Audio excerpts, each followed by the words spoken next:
ছোট লোকের বাচ্চা, রাস্তার মধ্যে রিকশা দাঁড় করে রেখেছিস কেন? রাস্তা কি তোর বাবার? মুখ সামলে কথা বলুন।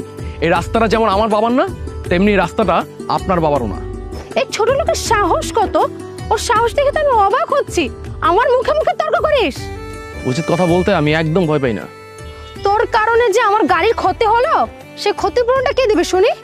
ক্ষতি তো আমার হয়েছে, আর দোষটা আপনার, আমার না। আমার দোষ? রাস্তার মধ্যে তুই রিকশা দাঁড় করে রাখবি আর দোষ আমাকে দিয়ে দিলি?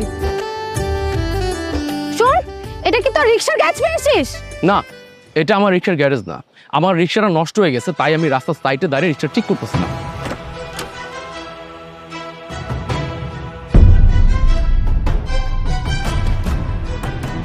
আর আপনি কি করলেন? আপনি এত বড় রাস্তাটা ফাঁকা থাকা অবস্থায় আপনি আমার রিকশার পিছনে ধাক্কা মারছেন। আমার কি মনে হয় জানেন, যে আপনি ঠিক মতো গাড়ি চালাতে পারেন না। কি বললি হারামজাদা? তোর এত বড় সাহস, তুই আমার হাত ধরেছিস? হাত ছাড়। খবরদার, এই দুঃসাহসটা একদম করবেন না।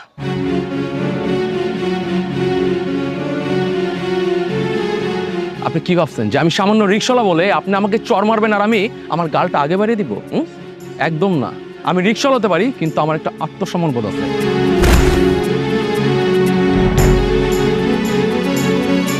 আর আপনি কি ভাবছেন যে আপনার আবার কোটি কোটি টাকা আছে বলে আপনি গরিব মানুষকে হাত তুলতে পারবেন? কখনো না। এই rascal, আনকালচার, uneducated. Excuse me, I'm not uncultured, uneducated. I'm graduate. So, behave yourself.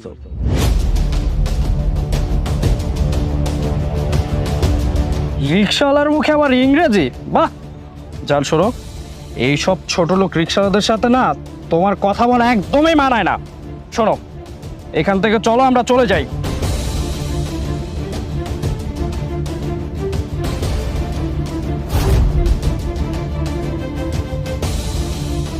এই ছোট লোকের বাচ্চা, এই নে, এখানে 500 টাকা আছে, তোর ক্ষতিপূরণ দিয়ে দিলাম। আর এখান থেকে সর, যা। Excuse me, এক মিনিট। আমরা গরিব, রিক্সা চালাই, মাথার গাম পায়ে ফেলে খেটে খাওয়া মানুষ। আমাদেরকে টাকার লোভ দেখাবেন না। এই টাকাটা আপনিই রাখুন। আর ম্যাডাম, নেক্সট টাইম থেকে গাড়ি ভালো করে চালাবেন।